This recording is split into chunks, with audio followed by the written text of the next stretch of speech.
All right, let's see here. Um,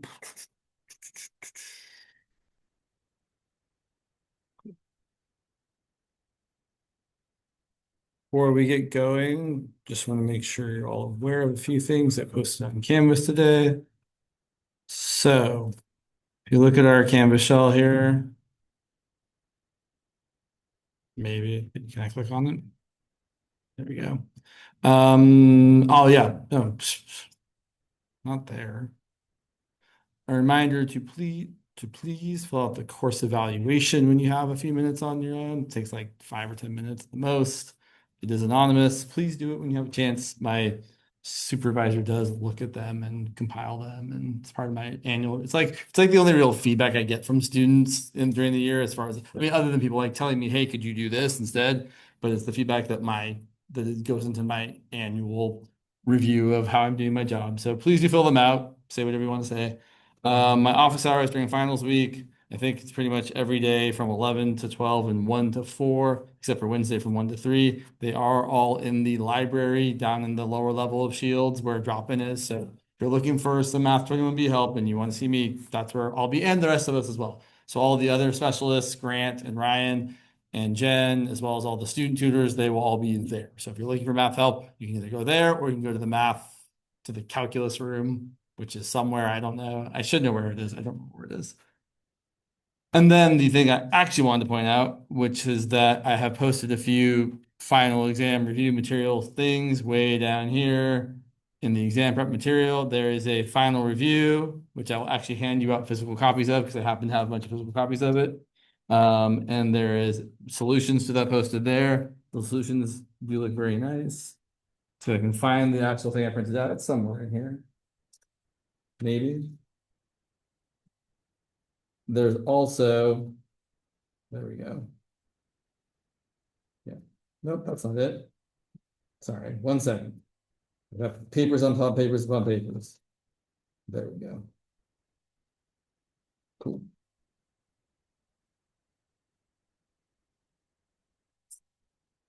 Take one if you care to and pass them around. Then you will also see below that there is a final exam from another teacher from a couple of years ago that I looked through and looked decent enough that it seemed like the problems were worthwhile. And then coming soon, solutions to the above exam. And also, I have a copy of the solutions to one of Parlac's final exams from 2003. So I thought I would go ahead and write up the exam blank style so you can actually look at it without looking at the. It's annoying when you only have the solution to look at. You're like, I'd like to look at this problem without seeing what I'm supposed to do right away. So I'll write up the problems, post that, and then post the solutions a couple days later.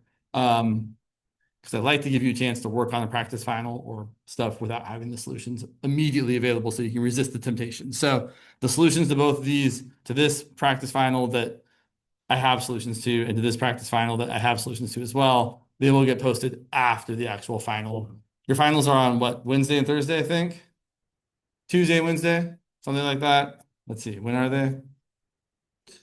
Yeah. Okay, Tuesday and Wednesday. So I'll have to get them up there no later than Sunday. All right. And that's all the stuff I had to say about just general things. Yeah. Can I? Did I find it? Yes.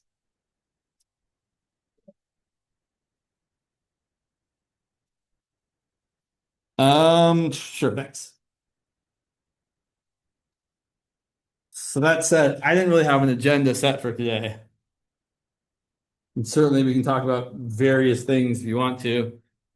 I guess I'll start by asking, do you all have any specific topics you are interested in talking about or not? I mean, also, I know the attendance is going around. We don't have to be here. If you feel like you're not getting a lot of value, you can also be like, I'm out, I'm done, I'm tired, I need to study for my other finals. So if you feel like you need to leave, you are welcome to leave. My heart will not be broken.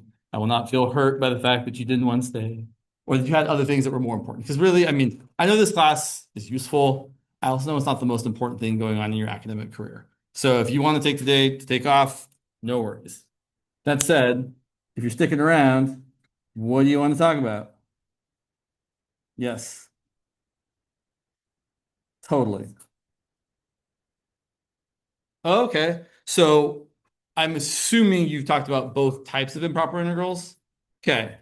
So, oh yeah, I just had one. So, and I'll ask one more question. Did the class also talk about using the comparison test to show something is convergent or divergent? Okay. Okay. Cool. Limit comparison for convergence of integrals is always interesting. Um, Sure. Let's look at a good, an oldie but a goodie. The integral from 0 to infinity of x cubed. X cubed? Yeah. Over, let's make it real fun. Ish, yeah. 1 plus x to the sixth dx. And I want to determine whether or not this converges. So I'll point out you might think you could use the comparison test here, but you can't really. At least I don't feel like I can easily because if I was going to compare it to something, I'll point. So just as for contrast, I'll point out the following. This integral is easy to use comparison test for because here I can easily say x cubed over 1 plus x to the sixth is less than x cubed over x to the sixth, which is 1 over x cubed. And I know that the integral from 1, and it is important that it's 1 there, to infinity of 1 over x cubed is convergent. We can write this as the limit as b approaches infinity of the integral from 1 to b of x to the negative third dx. We anti-differentiate. We get the limit as b goes to infinity of x to the negative second over negative 2 from 1 to b. I prefer to rewrite this as the limit as b goes to infinity of negative 1 over 2x squared from 1 to b, and then plug in my limits of integration and get the limit as b goes to infinity of negative 1 over 2b squared minus negative 1 over 2 times 1 squared. And then as b goes to infinity, negative 1 over 2b squared is going to get really small. So this integral converges to 1/2. And since this function is smaller than that function and is also positive, we can say that, cool, this integral converges by comparison.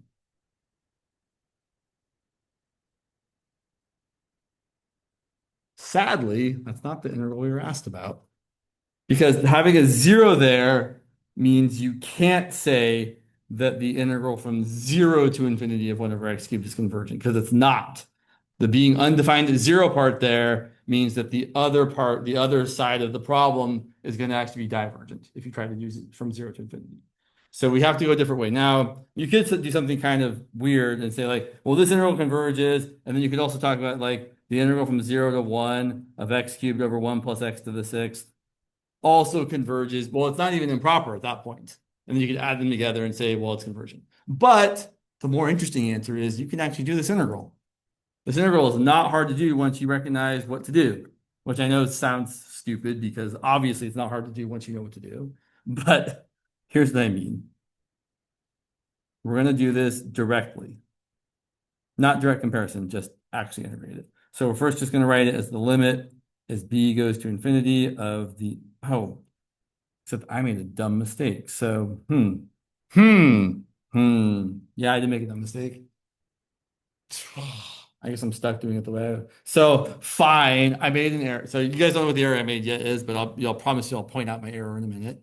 But I suppose since I actually don't know how to anti-differentiate this, I thought it was something else for a second. So here's what I thought I was going to do. I thought I was going to like let u equal x cubed, and then my du was going to be in my brain it was x cubed when it should have been 3x squared. That's why I have an x cubed here, not a 3x squared. So this one I actually would do the dicey thing I was just talking about. This integral converges.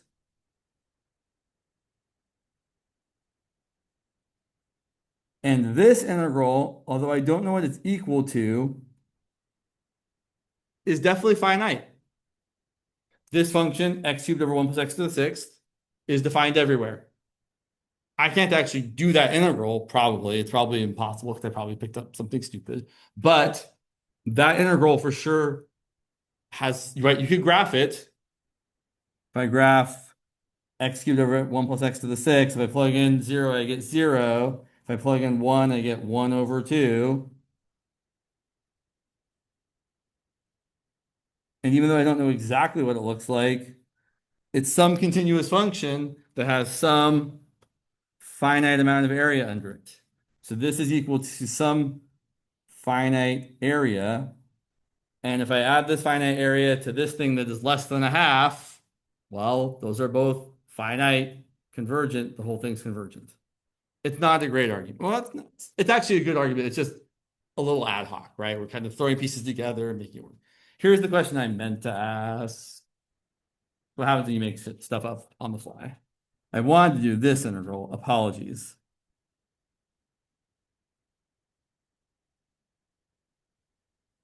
That's what I meant to do. And again, I'll point out that you could try to do the comparison thing we just did. And again, you could make the janky argument I made where it was 0 to 1 is convergent and 1 to infinity is convergent, and then add to something convergent. But there's a nicer way to do this problem when it's actually the right problem. We're going to first write it as the limit as b goes to infinity of the integral from 0 to b of x squared over 1 plus x to the 6th. And then we're going to do a u sub.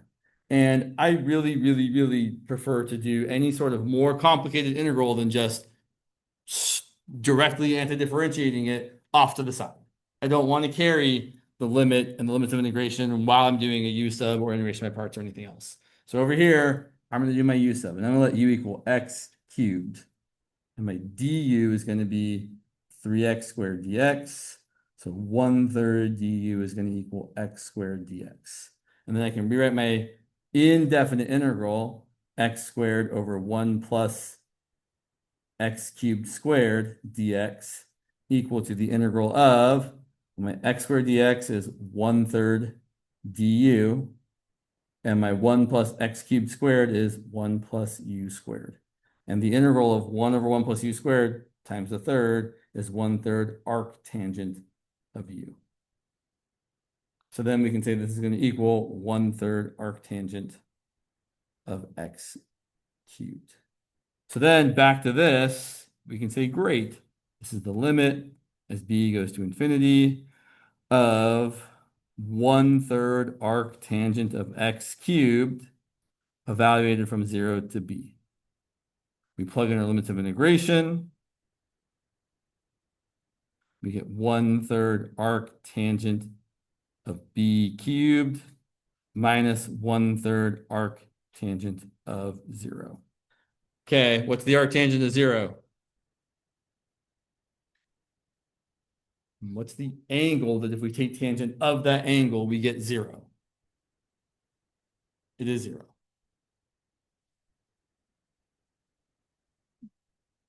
Okay, here's the more interesting question. What's the limit as b goes to infinity of the arctangent of b cubed? Or essentially, as the input gets closer and closer to infinity, what angle does the arctangent get closer and closer to? And this is a question I would put on, or something I would definitely put this on an exam. I think this is a great question because it requires you to know what the deal with arctangent is. Well, there's a couple ways to think about this. You could just know the graph of arctangent. And it's got horizontal asymptotes at pi over 2 and negative pi over 2. And it looks essentially like this. It's like you took your tangent graph and flipped it over the line y equals x. So as the input gets infinitely large, the output gets closer and closer to the angle pi over 2. So this is going to equal 1/3 times pi over 2 minus 0, which is pi over 6.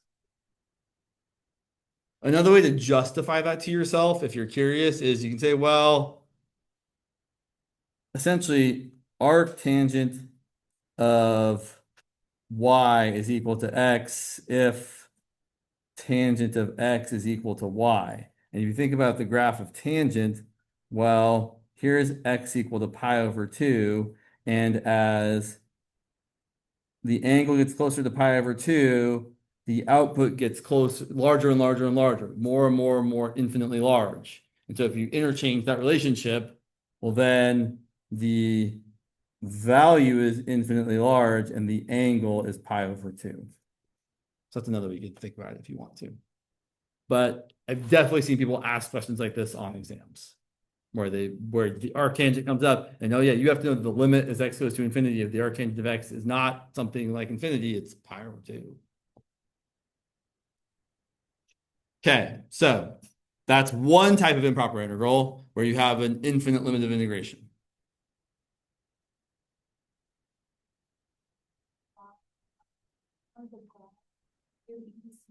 Yes. So when we find arctangent, so if you start off with a graph of y equals the tangent of x. And again, just like with any inverse trig function, we always limit the original trig function to having a domain where the function is 1 to 1. So we're really only going from negative pi over 2 to pi over 2. And really, what I should have said is the arctangent is the inverse tangent. And when you're finding an inverse function, what's the thing we always do when you have a function to then find the inverse function? We switch x and y. So we're really graphing x equal the tangent of y, which really just gives you the same graph, but now it's on the x-axis instead of on the y-axis. So it's going to do this. Also, really, I kind of think about like here, my vertical asymptote is x equals pi over 2. So here I'm going to get a horizontal asymptote of y equals pi over 2 because I've literally interchanged all the x and y attributes. That's the word I was looking for the other day. Attributes. Sorry.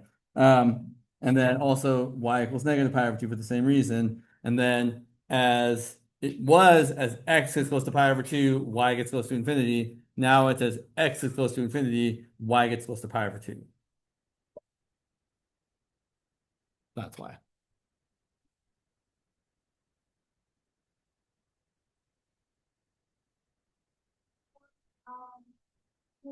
One-third arctan third. What happened to the cube? Well, so b is going to infinity, right? And if b is getting infinitely large, what's happening to infinity to the third power? Still infinitely large. Yeah.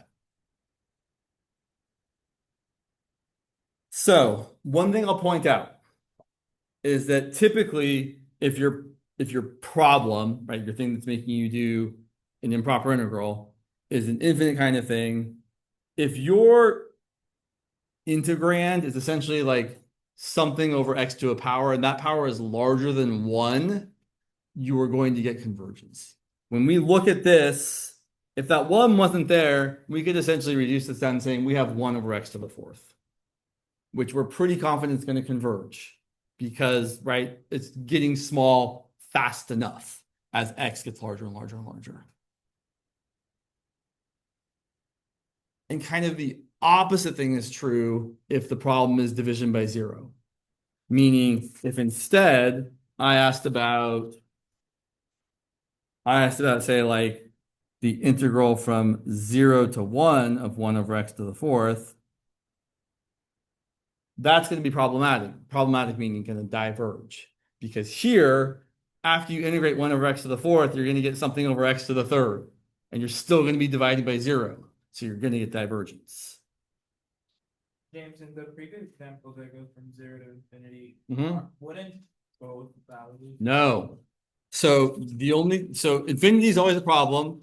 The only other problems that are problems, or I should say the only values that are problems, are values that make the function you're integrating undefined. So, right, if it was 1 over x to the 4th, yeah, that'd be a problem. But since I have a 1 plus x to the 6th in the bottom here, there's nowhere it's undefined, so I'm safe. So I will say most teachers, I think at this point, are generally kind in that they say, here are some improper integrals, deal with them. As opposed to being like, here's a bunch of integrals, integrate them. Some of them might be improper. You better check every one of them. That's usually not what people do anymore. That doesn't mean that it couldn't be done. So when you're reading through your exam, if you notice there's like a part where like these are improper, then you can probably safely assume any other integral is proper.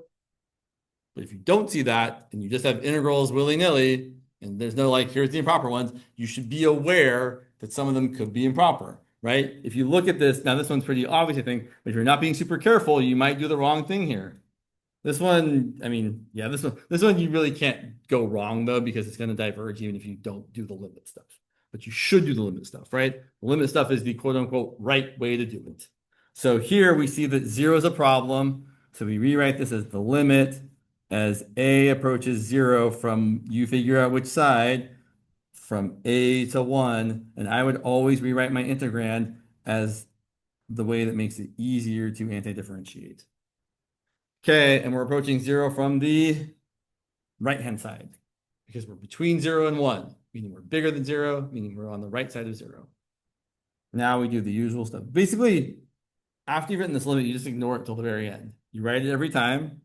Limit as a approaches 0 from the right of the integral, sorry, not the integral, I'm actually going to anti-differentiate of x to the negative third divided by negative third from a to 1, plug in a and plug in 1. So I get negative 1/3 a to the negative third. So I plugged in the wrong thing first. Bad news. I get 1 to any power is 1 over negative 3. So I get negative 1/3 minus negative 1/3 times a to the negative third. Now I've written it in this way specifically to be less helpful. Because if you're not careful, you might convince yourself that plugging in 0 here gives you 0.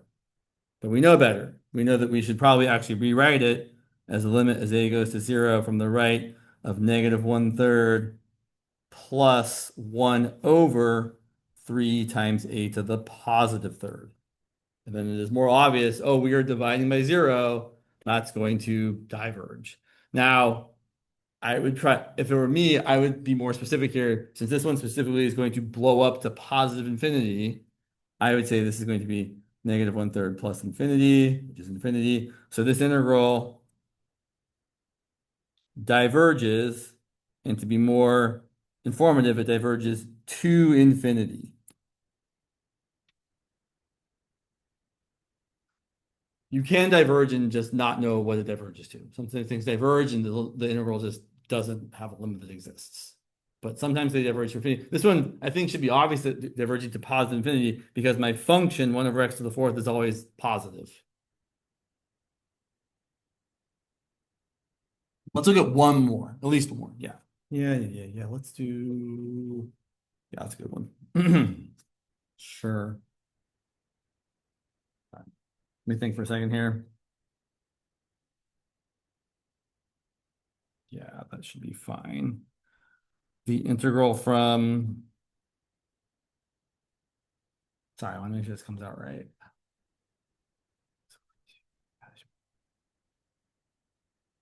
Yeah, I like this question. Integral from 0 to 1 of 1 over the square root of 4 minus x squared. Nope, that's a great question, except it's not improper. Boo. That would be tricks. Yes, but it's a trig sub, but it's also specifically the derivative of arc sine of something. So you could just say that this one's going to be, if you remember what it was, I think it's just arc sine of x over 2. But we'll figure it out. Because what I really wanted to ask was the integral from 1 to 2 of 1 over the square root of 4 minus x squared dx. You could do this as a trig sub, but I would also point out that I'm pretty confident, let's just figure it out. We know that the derivative of the arc sine of x is 1 over the square root of 1 minus our stuff squared. More generally, the derivative of the arc sine of x divided by a constant is 1 over the square root of 1 minus x over a squared. And then we have to multiply by the derivative of the inside because of the chain rule. And what's the derivative of x over a? 1 over a. And then, believe it or not, this is equal to exactly what I want it to be equal to, because I'm going to write this as 1 over the square root of 1 minus x squared over a squared times, instead of a, I'm going to write the square root of a squared. And if I distribute the a squared to each of those terms, I get exactly 1 over the square root of a squared minus x squared. So it's not unreasonable to have memorized the fact that the integral of 1 over the square root of a constant squared minus x squared dx is equal to the arc sine of x divided by that constant. Or you can do the trig sub. We'll do the trig sub in a second if you want. But I'll point out that this problem, we're going to have a problem. It's improper. And what's the problem value? Yeah, I'm going to write it down here. I've used up too much paper here. So we can rewrite this as this integral is going to be the limit as x approaches, sorry, not x, use any letter but x. B is typical. As b approaches 2 from the left of the integral from 1 to b of 1 over the square root of 4 minus x squared. And then we'll either do the trig substitution or just say we know the integral. I'm just going to say we know the integral at this point. We're going to get the limit as b approaches 2 from the left of the arc sine of x over 2 evaluated from 1 to b.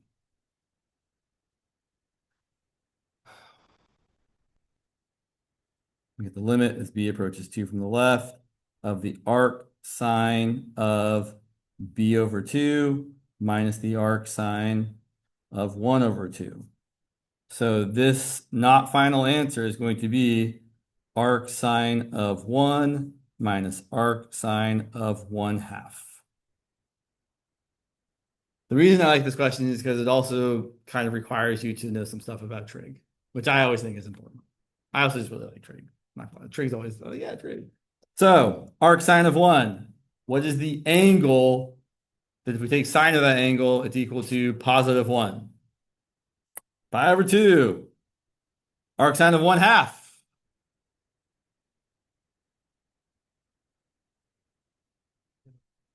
Pi over 6. So our final answer here is 2 pi over 6, which is pi over 3. Yeah. Isn't there another one in? No, because just like any inverse trig function, Undefined. no, it's defined everywhere. But we have decided collectively, well, I should say it's defined everywhere in its domain. And the domain for the arc sine is really small, right? The domain for the arc sine is from -1 to 1. And I agree, sine of 5 pi over 6 is also equal to 1/2.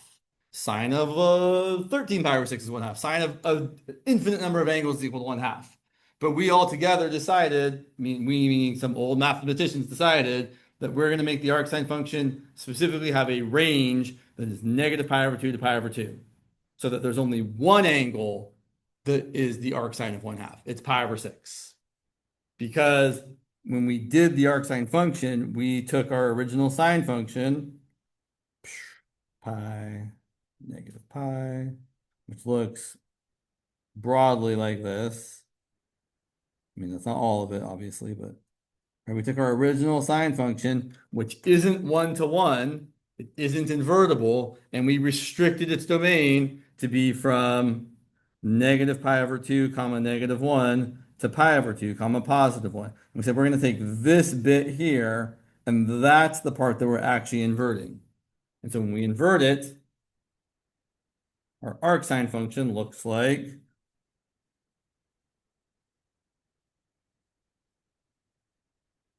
that.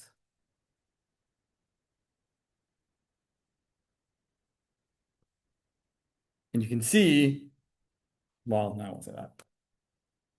And so yeah, all your output values have to be between negative pi over 2 and pi over 2. There was something else I wanted to say. Oh, I will mention here, you could do this problem without using a limit and still arrive at the right answer.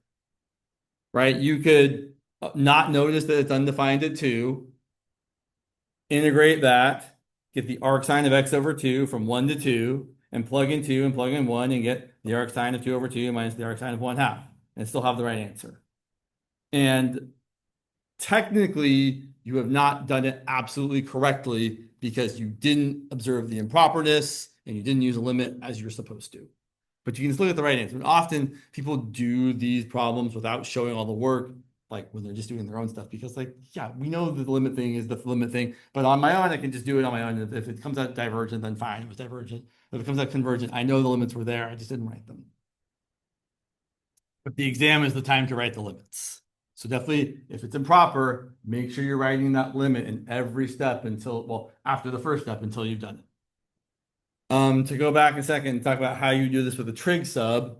So if we, and again, I've memorized this because I've been teaching math for so many years, but if we saw this integral and didn't recognize that it was just the arc sine of x over 2, which, I mean, okay, there's a lot of things to know. I wouldn't necessarily say we have to know that. I'm still going to take this first step of writing b approaching 2 from the left, from 1 to b, 1 over the square root of 4 minus x squared.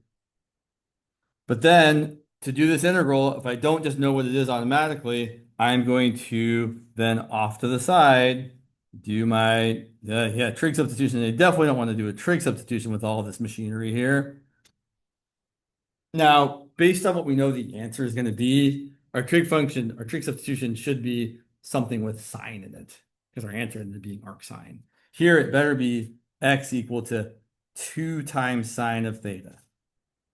Because in the square root, 4 minus x squared becomes 4 minus 2 sine theta squared, which becomes 4 minus 4 sine squared theta, which becomes 4 times 1 minus sine squared theta. And that's the whole point, that it becomes a trig identity, and the inside of the root is just one term we can take the square root of. That's always the point with the trig substitution, is that the thing inside the radical gets to become one single thing that is nice and square rootable. So then our integral becomes the integral of 1 over the square root of 4 cosine squared theta times our dx, which I haven't written down yet. It's 2 cosine theta d theta. Which those are going to cancel out, right? That's the integral of 2 cosine theta over 2 cosine theta. We don't worry about a plus or minus or absolute value when we do this. It works out fine most of the time. And that's the integral of 1. And the integral of 1 is theta. And then what? And then we have to go back and say, oh, well, x is 2 sine theta. So then if x is 2 sine theta, x over 2 is sine of theta, and the arc sine of x over 2, or the inverse sine if you like that notation, is theta. So our integral is equal to the arc sine of x over 2 as promised.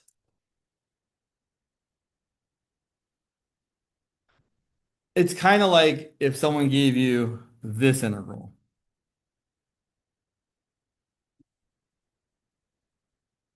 You could do a trig sub, and it'd be fine. Your trig sub would be, in fact, you all write down the trig sub. Well, just what x should be. Don't actually do the whole thing, but write down x should be some multiple of one of the 3 trig functions, sine, tangent, or secant. I'll give you 30 seconds.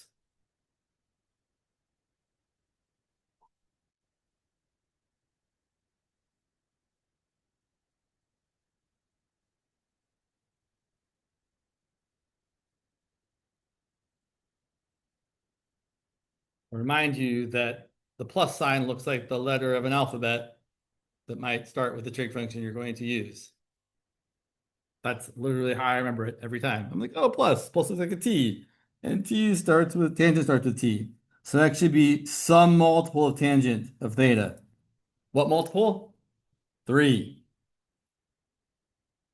And then you can do all the stuff. You're eventually going to get that this integral is going to be 1/3 arc tangent of x over 3. because we know that the integral of 1 over x squared plus 1 is just the arctangent of x, right? That's what we have memorized for sure. So then having a different number there means you get the square root of that number down there and down there. It's a little annoying. Do I like memorizing that formula? No, I don't, but I have. Or the trig sub, right? Dx is 3 secant squared theta d theta. So then rewriting this, I get the integral of 3 secant squared theta d theta over x squared plus 9, which is 9 tangent squared theta plus 9, which is 9 times tangent squared theta plus 1. And tangent squared theta plus 1, or 1 plus tangent squared theta, is secant squared theta. So we get 9 times secant squared theta. They cancel out. You get the integral of 1/3, which is 1/3 theta. And then our theta, well, x over 3 is tangent of theta. So theta is the inverse tangent or the arctangent of x over 3. So here we ended up getting 1/3 arctangent of x over 3. So what I've remembered over the years is that the inverse tangent one, so all of them you get something over the square root of the number. And the inverse tangent one, the 1 over whatever, is also out in front. And the inverse sine one, it's not. And that's not like a nice memorization tool. That's just what I remember, right? What's that? Yeah, I can write it down, in fact. So the integral of 1 over a squared plus x squared is 1 over a arctangent of x over a. Whereas the integral of 1 over the square root of a squared minus x squared is arc sine of x over a. There is no 1 over a out in front. And I don't remember what the one is for the arcsecant. It's gross. But that one's probably never going to come up anyway, so. No one likes to ask that one because it's weird, like, absolute value things that happen with that one. Okay. What else? This might be a bad one because you said you're not great at it. Okay. It's the work problem. Word problems. What kind of work problems? All of them. Work. Let's see. Let me. Okay, so let's think about what kind of work problems are there to do. There's the spring problems with Hooke's law, where the force needed to hold a spring stretched to the length of x is some k times x. And then we have, gosh, do I remember what any of them are? Sorry. Essentially like lifting things. Lifting things. I think of specifically like bucket problems or anchor problems, where you have kind of two pieces going on. You have some concentrated weight that's going to go the whole distance, and then you have also the weight of the rope or chain or cable or whatever, whose weight is all distributed throughout the whole thing, and that part's kind of the more challenging part. So you have usually the anchor and the chain to worry about. It can be even worse. They're lifting things. There's also the leaky bucket problem, which no one should ask on an exam because it's just so messy. But the leaky bucket problem, in addition to having the rope and the weight of the bucket, you also have the weight of the water that changes as the bucket goes up because it's leaking water. So you can also have a leaky bucket problem. I know I'm not actually writing any problems yet. I'm just trying to think of all the things we have. So there's that. And then I think the other type of work problem that at least springs to my mind is the pumping water problems.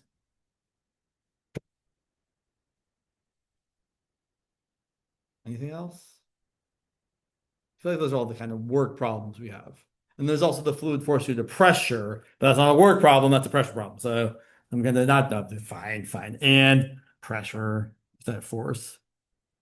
So fluid force due to pressure.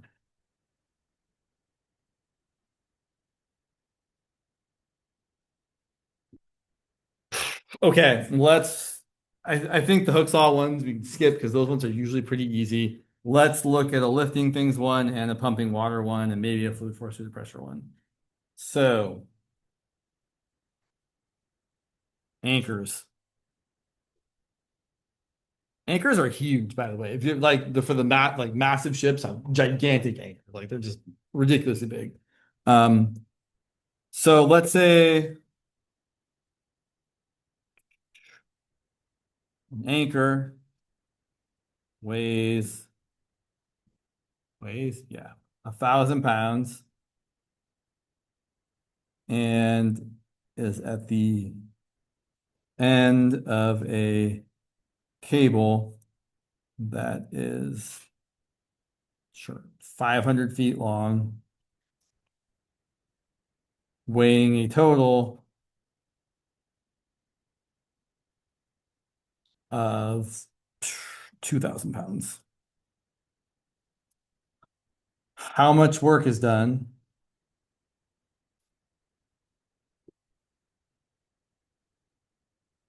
lifting the anchor all the way up? Lifting the anchor and cable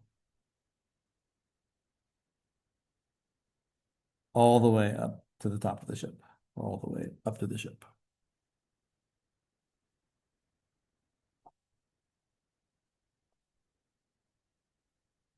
Okay, after this version, we're going to make it harder. And I'll show you what I mean. So, yeah. So here's my cable, which is 500 feet long. And here's my anchor at the bottom. The anchor part's easy. The work done for the, ow, son of a gun. Sorry. The work done for the anchor is just the force times the distance. The force or the weight of the anchor is 500, no, what? 1,000 pounds. That's going to be 1,000 pounds of force multiplied by the 500 feet of distance it's going to travel. That's going to be 500,000 foot-pounds. Okay. For the next part of this problem, I'm going to try and do it in the way that I don't like to do it because it's going to make the next part of the problem easier. So what do I mean by that? Well, I'm going to imagine the bottom of the ocean at y equals 0 or wherever the anchor is sitting, 500 feet below the ship. And the top is y equals 500. And please do this wrong. Sorry. So we have a little segment here, which is y high. There's a distance. Well, so yeah. Okay. Yeah. I'm going to try to say the right words here. So here's the way I'm not going to envision this in my head. I'm not going to think of it as a weight of something times dy moving a distance of 500 minus y. That is not the helpful way to imagine it for the way I'm going to reimagine this problem in a second. Instead, we're going to imagine this weight of cable, 500 minus y times whatever the density of the cable is, which we'll figure out in a second, moving a distance of dy, which always feels super weird to me, but it is going to help us do the next part of this problem. So what we're going to say is the work done on the cable, well, I should say at least on this little portion of it. So the force is going to be the force times the distance. The distance is going to be dy. And the weight of this part of the cable, well, it's 500 minus y feet long. And then the density of the cable, let's see, it was a 2,000 pounds total over 500 feet. So it's 4 pounds per foot. Right, this cable, 2,000 pounds divided by 500 feet. It's got a density of 4 pounds per foot. So this 500 minus y long piece weighs 500 minus y times 4 pounds per foot. One thing that confuses me a little bit is 500 minus y is a distance. Right, correct. That also confuses me, but I'm imagining it now as this section weighs this much. so 500 minus y feet times 4 pounds per foot. Oh, look, the feet cancel, and that's a weight. And then it's all going to move a distance of dy. So that whole length moves a distance of dy. And then this next smaller length, which is going to weigh a little bit less because my y is increased, is also going to move a difference, and that's the whole thing. So then the total work here, and I should say, if it's always from the bottom to the top, you can imagine it in the easier way that I like to imagine it, where it's really my mass of my little speck here is 4 pounds per foot times dy feet, and then the distance it travels is 500 minus y feet. That is how I like to think of it. But I'm about to change the problem to make it harder, and it's almost impossible to do it the way I like to do it. So this is going to then say the work for the cable is going to be the integral from y goes as low as 500 to as high as 500 of this 500 minus y times 4 times dy. And that's not terrible. We integrate, we get 4 times 500y minus y squared over 2 from 0 to 500. And we're specifically going to get 4 times 500 minus times 500 is 500 squared minus half of 500 squared. And if you ever take something and subtract half of it, you end up with half of it. So we get 4 times 1/2 times 500 squared, which is 2 times 500 squared. 500 squared is what? 25 with 4 zeros after it. So very coincidentally, because of the numbers I picked, the work for the cable is also 500,000 foot-pounds. How interesting. Okay, here's how we're going to change the question to make it harder. It would surprise me a little, but it wouldn't shock me if someone asked the question this way. How much work is done in the same system if we only raise the anchor halfway?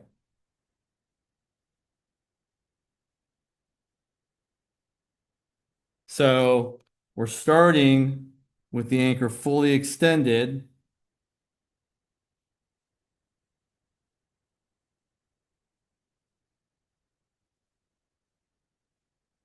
And then we're moving to the anchor being halfway extended.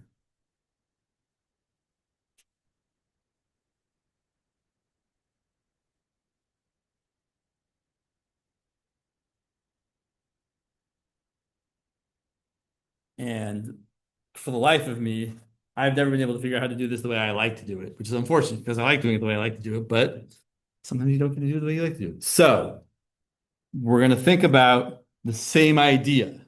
Really, we're just write it the same way. So, well, first of all, just to point out, the work done lifting just the anchor is going to be the weight of the anchor, which was 1,000 pounds, multiplied by the distance it's going to travel, which is now only 250 feet. So it's going to be 250,000 foot-pounds.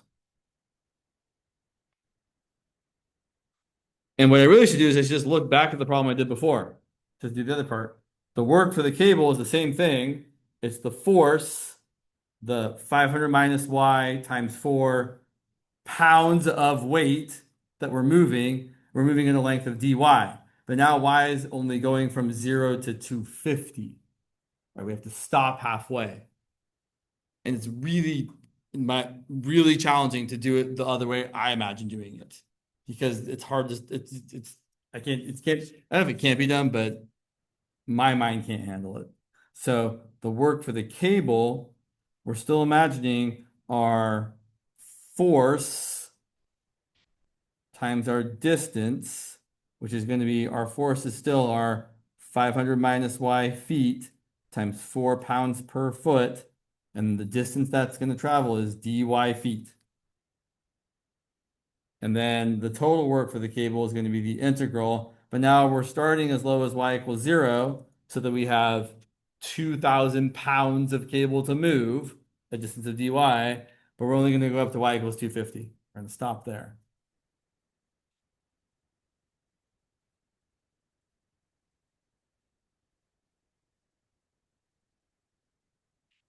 So as long as you're imagining it the right way, it's easy to do.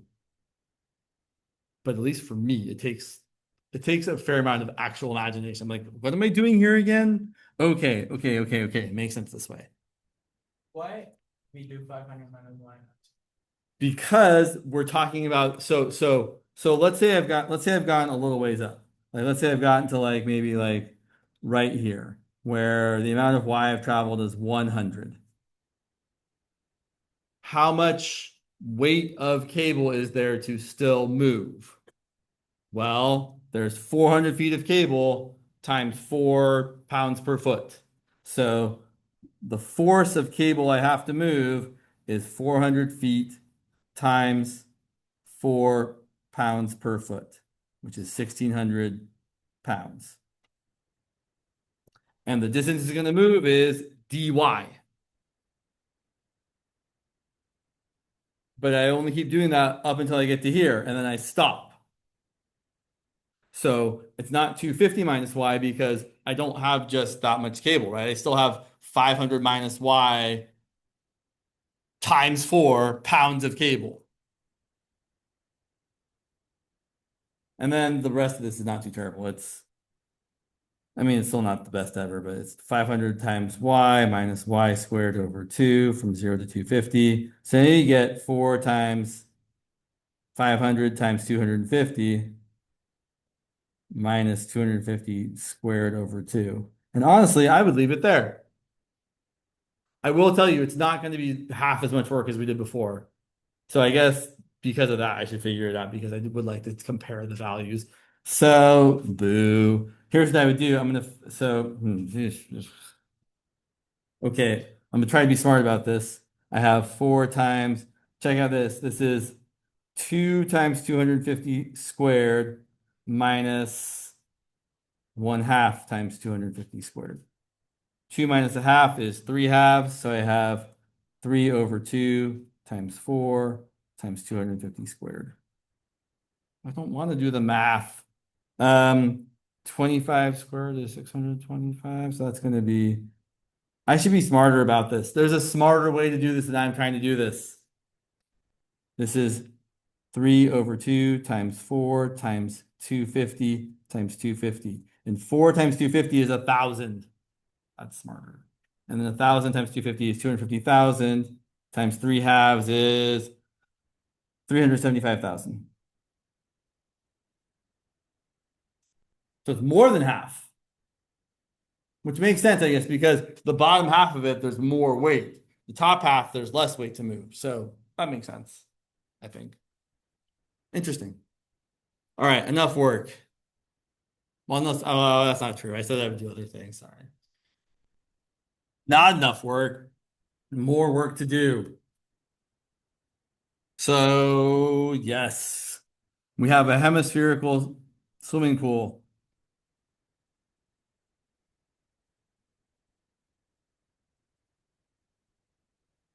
With a radius of, bless you, 10 feet.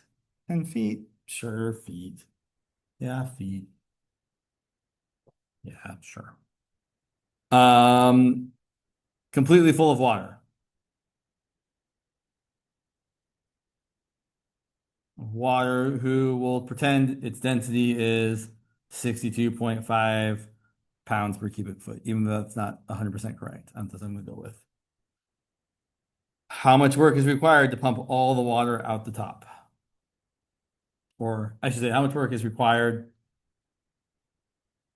to pump all the water to the surface?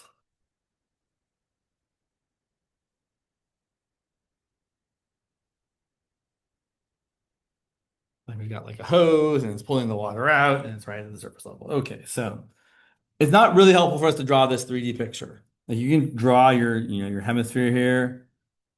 Well, that's not really the helpful picture. It's a little helpful, but what we want to focus on here is we've got some slab of water all at the same depth, and we want to figure out how much that slab of water weighs, its force, multiplied by how far it has to travel to go out. And it's usually much more helpful to draw this as a two-dimensional picture. So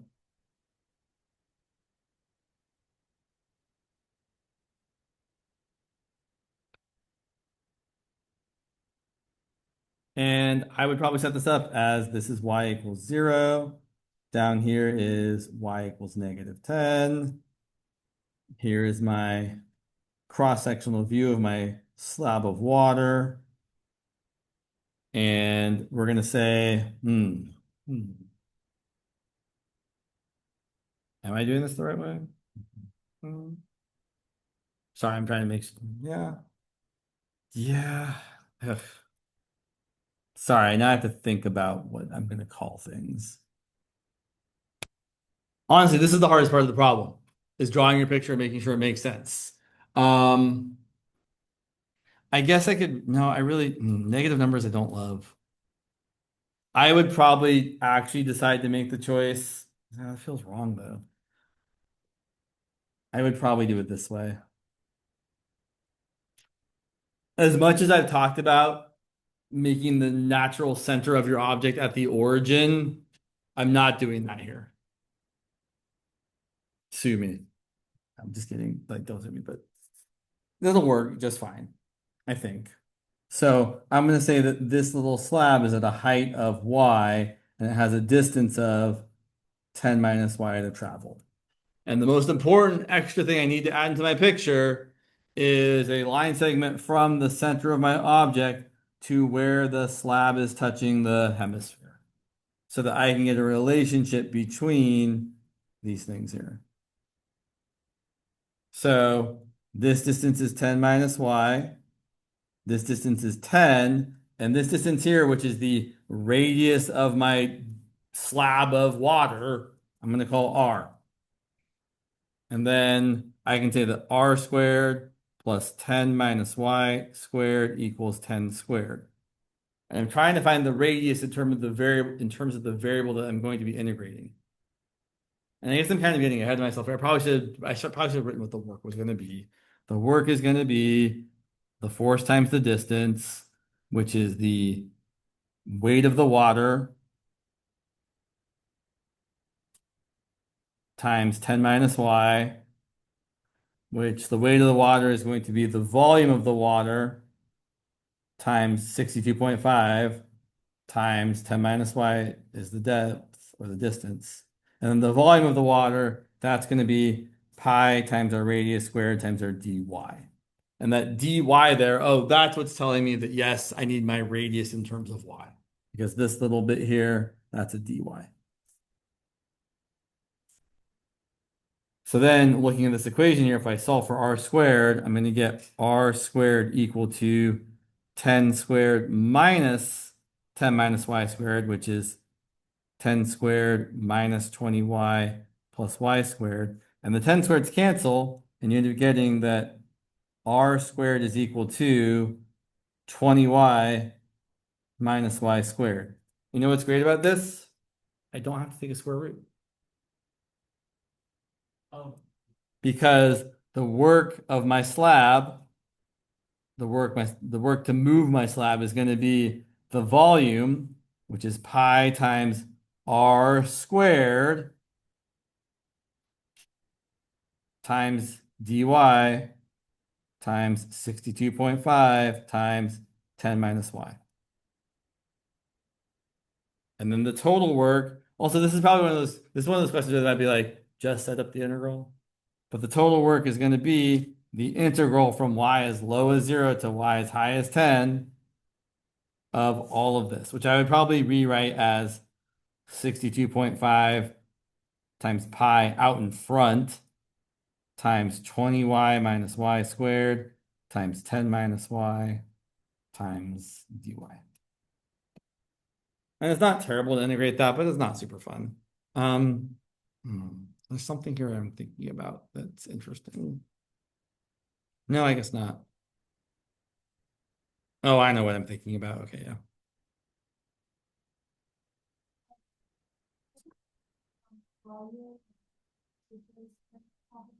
Sure. Yes.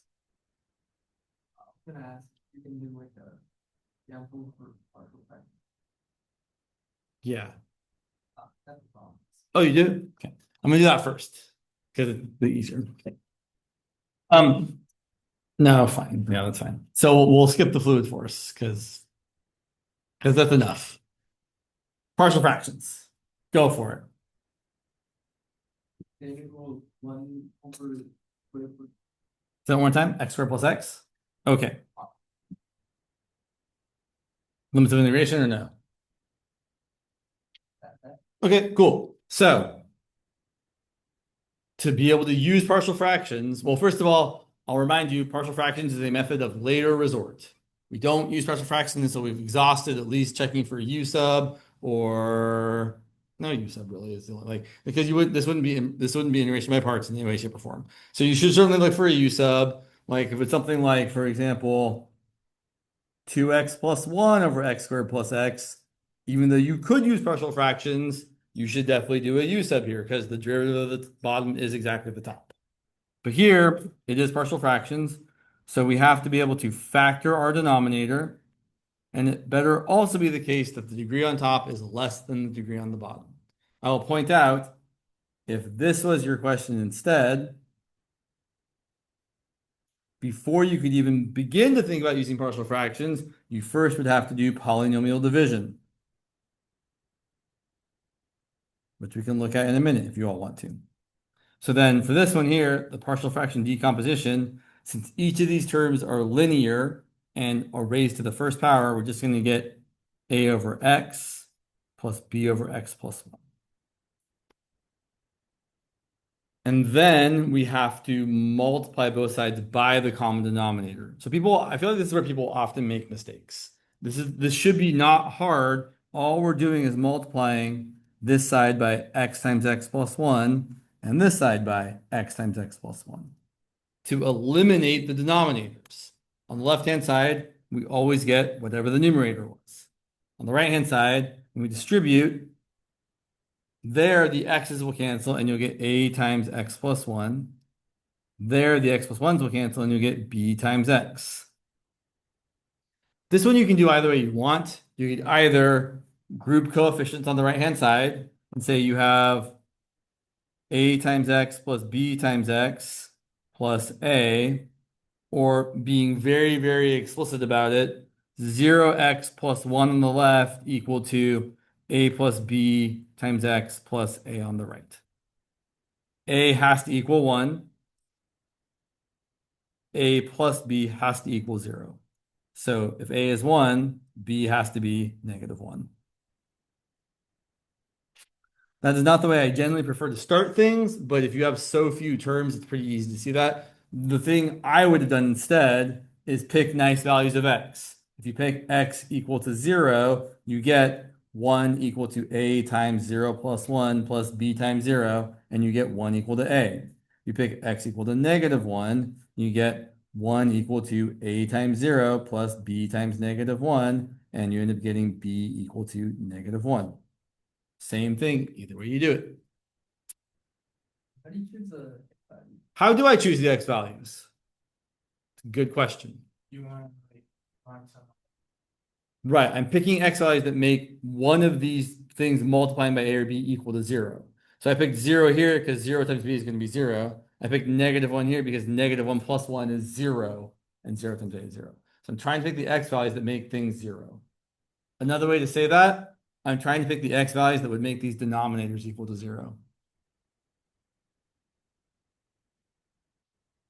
And yeah, plus C. Right. is a- Correct. If you have an irreducible quadratic factor, like x squared plus 1 or x squared plus 9, or worse things, you would write bx plus c, or whatever your letters are, a linear function, not just a constant term.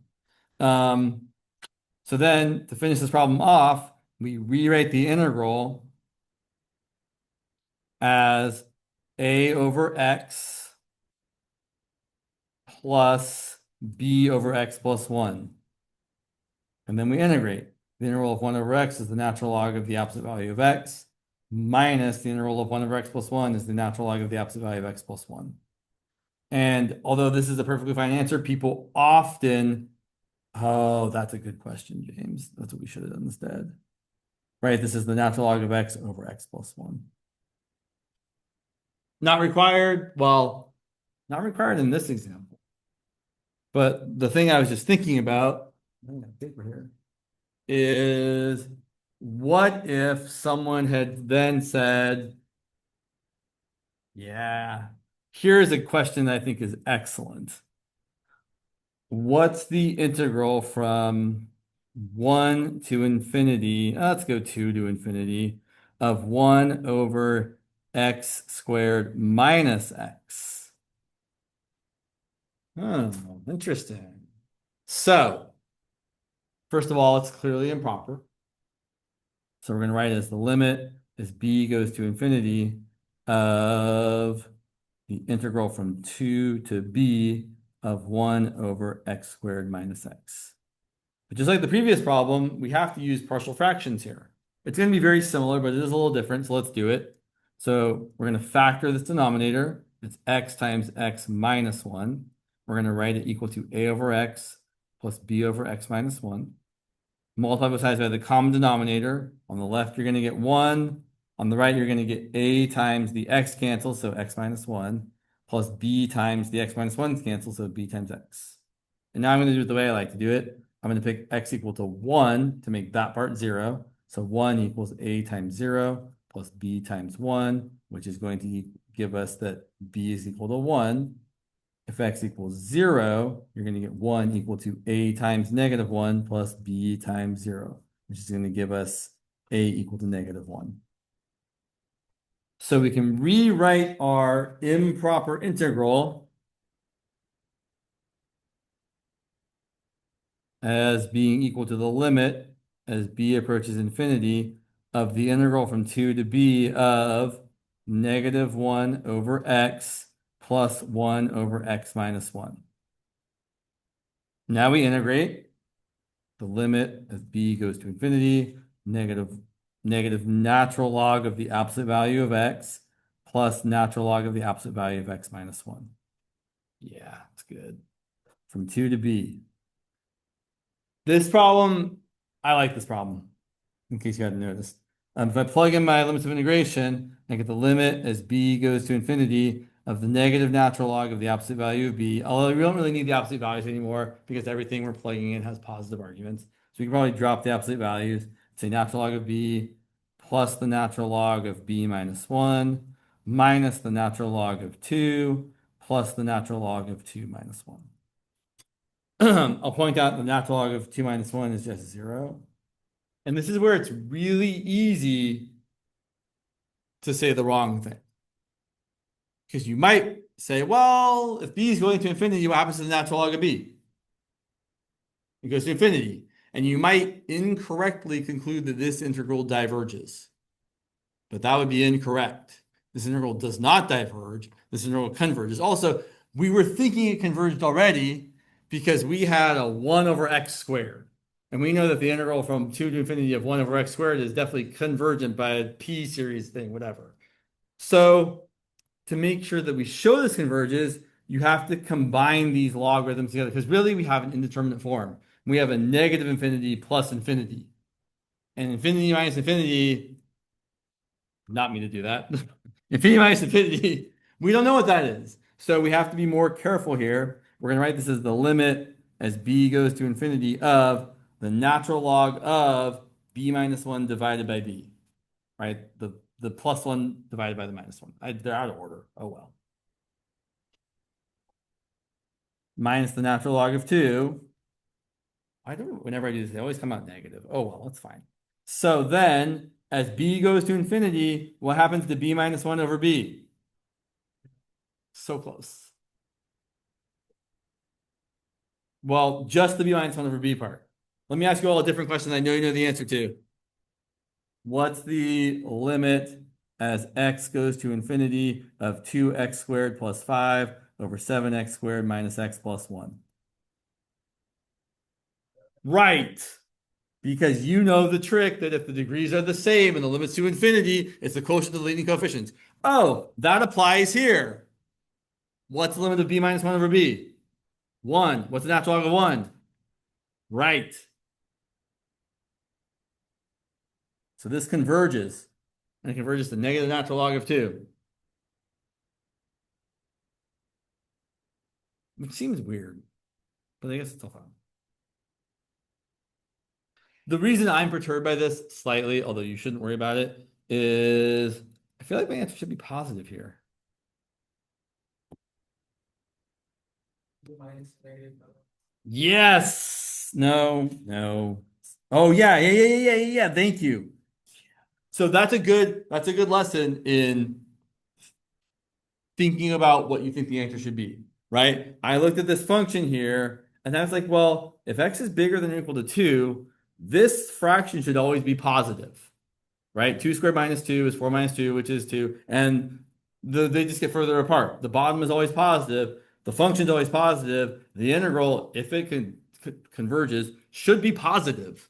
And so getting a negative answer here was a little bit misleading here. And I did make a mistake here. When I was doing this, I should have a negative natural log of b plus natural log of b minus 1 minus negative natural log of 2 plus natural log of 1. And that's where I'm missing the all-important plus sign there, which changes to positive natural log of 2. Thank goodness. Volume. I get the improper integral pretty well, but sometimes what freaks me up a little is when they ask us to compare, usually after doing an improper integral problem, how do you pick those functions? Or like, that's where So the way you pick the function is you first decide if you think it converges or diverges. So for example, the integral from 1 to infinity of, sure, 2 plus sine of x over x cubed. So the question is, do we think this converges or diverges? Well, in fact, I should say for this one, you could probably get away with actually not already having an idea. Because this one, you can do a squeeze theorem kind of thing. It's not really a squeeze theorem, but you can use nice inequalities. You can say, hey, we know that sine x is between negative 1 and 1. If you add 2 to everything, and if you divide everything by x cubed. So we know the integral of 1 over x cubed or 3 over x cubed from 1 to infinity will be convergent. So that means we are thinking this is going to be convergent, so you want to compare it to something that is larger than it. So in this case, we're going to compare with the integral from 1 to infinity of 3 over x cubed. Because this integral is convergent. I feel like whenever there's sines, cosines, it's a bit easier. Sure. You just. Okay. Here's a harder one. The integral from 1 to infinity of e to the negative x squared. Famously not integrable. No, wrong word. Famously not antidifferentiable. There is no nice antiderivative here. It's definitely an integrable function because you can find the area under it. Integrable is the whole other thing.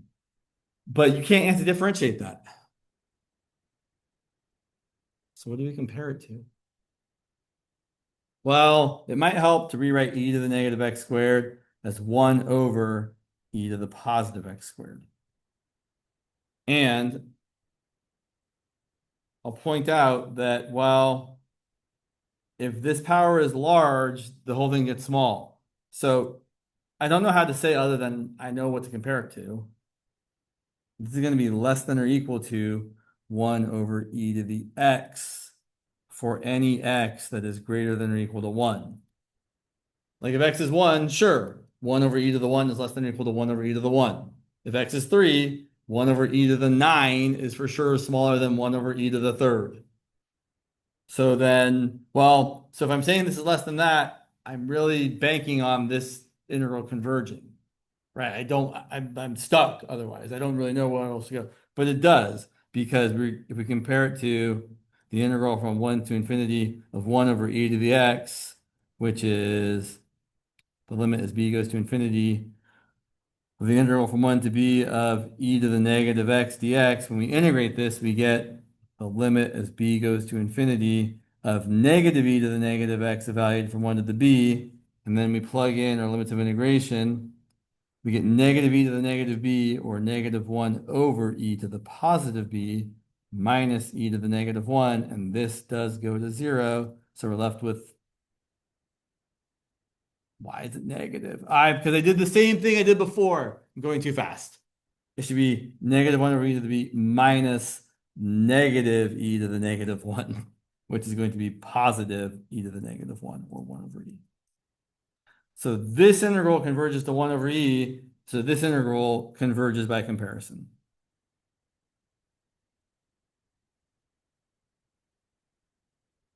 And for diverging, we need a smaller function, or? Correct. To show something diverges, you need to show something is smaller than it is divergent. So an example of that could be something, did I run out of paper? You need to know when you want to show before you pick your. Typically, yes. So Oh, you can't just pick the function of that.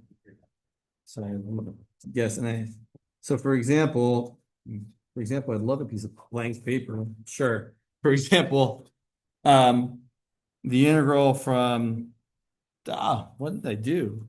How did I smoothly do that one? There we go. Sorry. The integral from 2 to infinity of, sure, 1 over the square root of x minus 1. This one's kind of not, like this one I think is pretty obvious what we're supposed to do here, but maybe it's just obvious to me because I wrote the problem I just came up with.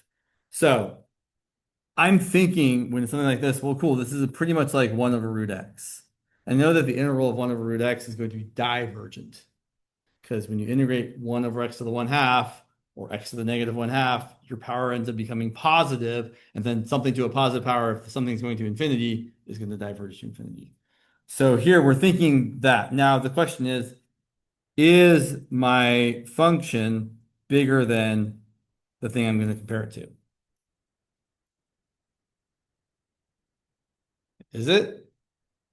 So I always have to say the words, if the denominator is smaller, the fraction is bigger. This denominator is smaller than that denominator, so this fraction is bigger than that fraction. So yes. So then we can say, great, this integral, which is the limit as b goes to infinity of the integral from 2 to b of x to the negative 1/2 dx is equal to the limit as b goes to infinity of x to the 1/2 divided by 1/2, or times 2 from 2 to b, which is the limit as b goes to infinity of 2 times the square root of b minus 2 times the square root of 2, diverges. So then this other one has to diverge by comparison because this function is larger than that function. So this integral diverges as well. Or you could have been slicker about it and said, and used the limit comparison instead. Because if you're pretty sure, like here's yeah, I got a minute here. Sorry, I think I ran out of paper. So let's say someone gave you something more annoying, like the integral from 3 to infinity of, let me think for a second here. Sure. I don't want it to be undefined anywhere weirdly. 3x squared plus 5x plus 1 over x cubed plus 4. Which almost assuredly is not easy to find the integral of. But when you have something like this, you just want to compare the highest power with the highest power on the bottom. So I'm going to compare this to, I'm going to limit compare this to 1 over x.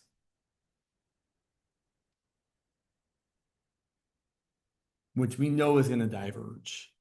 Because the integral from 3 to infinity of 1 over x dx is going to equal, I'm not going to write the limits because I'm feeling lazy, the natural log of infinity minus the natural log of 3, which diverges to infinity. That is the not appropriate way to write that.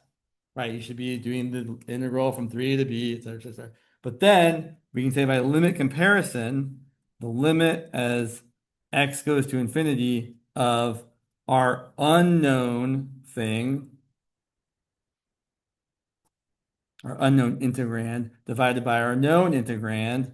Well, that's going to be the limit as x goes to infinity. I'm going to flip and multiply. I'm going to get 3x cubed plus 5x squared plus x over x cubed plus 4. And based on the discussion we just had about this kind of limit, what's that limit equal to? 3. And as long as that limit isn't 0 for divergence, both integrals have the same behavior. One of them diverges, the other one diverges. If you're trying to show convergence, the limit cannot be infinity. Typically, you're looking for any finite number. So usually 0 is bad and infinity is bad. If you get any finite number, both integrals have the same behavior. And if you're specifically trying to show divergence, it's okay for that limit to be infinity. If you're specifically trying to show convergence, it's okay for that limit to be 0. All right. Sorry, I forgot about the volume got lost. I did also post on Canvas a kind of handout about how to decide when to do what sort of volume thing. So you might take a look at that. Or come see me in office hours. Sure, of course. I have all of this, which I don't know if it makes